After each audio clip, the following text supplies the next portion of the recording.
Hi friends, ఈరోజు మనం mixed vegetable curry చేయడానికి ముందుగా గిన్నెలో కొంచెం ఆయిల్ వేసుకోవాలి. ఆయిల్ వేసుకొని దానిలోకి పోపు గింజలు వేసుకోవాలి.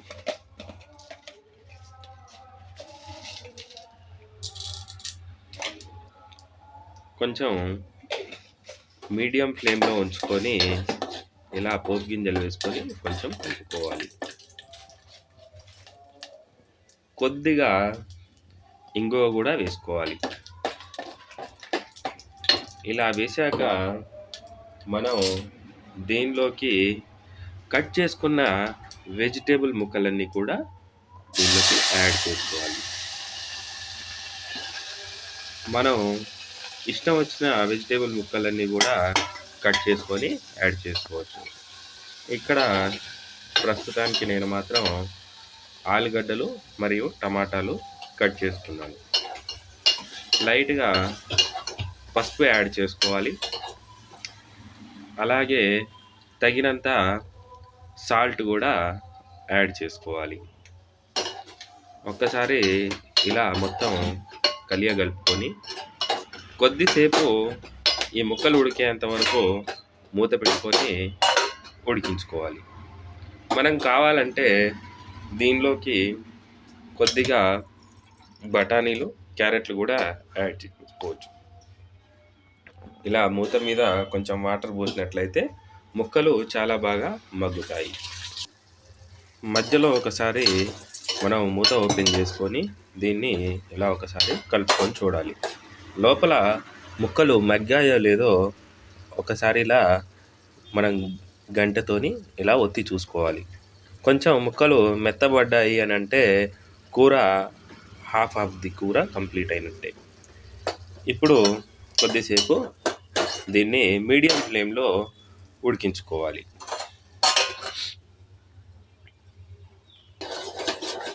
ఇలా మధ్య మధ్యలో ఒకసారి కలుపుకొని ముక్కలు ఉడికాయో లేదో చెక్ చేసుకోవాలి.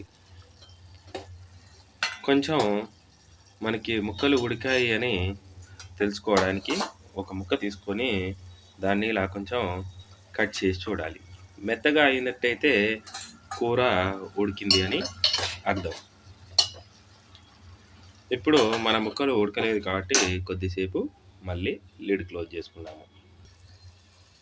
ముక్కలు ఉడికాక దీనిలోకి ఒక చెంచాడు కారం, కొద్దిగా ధనియాల పొడి యాడ్ చేసుకోవాలి. మనకి ఒకవేళ ఇష్టం ఉంటే కొబ్బరి పొడి కూడా యాడ్ చేసుకోవచ్చు. టేస్ట్కి తగ్గట్టుగా మనం ఎల్లిపాయలు కూడా యాడ్ చేసుకోవచ్చు. చూసారు కదా, అలా ఫ్రెష్గా కొబ్బరిని తురిమి దానిలో వేసుకుంటే కనుక చాలా టేస్టీగా ఉంటుంది కూర. కొద్దిసేపు మనం ఇలా మూత పెట్టుకొని ఉడికించుకోవాలి. ఒక 2 మినిట్స్ మీడియం ఫ్లేమ్లో ఉడికించుకొని తర్వాత దీన్ని కలుపుకోవాలి. ఒక 2 మినిట్స్ మీడియం ఫ్లేమ్లో బాగా ఉడికాక ఈ యొక్క మిశ్రమాన్ని మొత్తాన్ని మనం మిక్స్ చేసుకోవాలి. చూశారు కదా ఎలా దగ్గరకు ఉడికాయి. నీరు కూడా చాలా వరకు గుంజేసుకున్నది.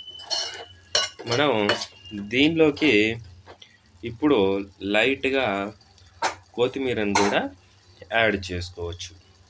అలాగే పుదీనా కూడా యాడ్ చేసుకోవచ్చు. లాస్ట్లో ఇలా కొత్తిమీర పుదీనాతోని టాపింగ్ చేసుకొని ఒక్కసారి కూరను మొత్తం కలిపేసుకొని ఒక 1 మినిట్ సిమ్మర్లో ఉంచుకొని స్టవ్ ఆఫ్ చేసుకోవాలి. చూసారు కదా ఫ్రెండ్స్, మనం ఈరోజు మిక్స్డ్ వెజిటేబుల్ కర్రీ ఎలా చేసుకోవాలో చూసాము. Thank you.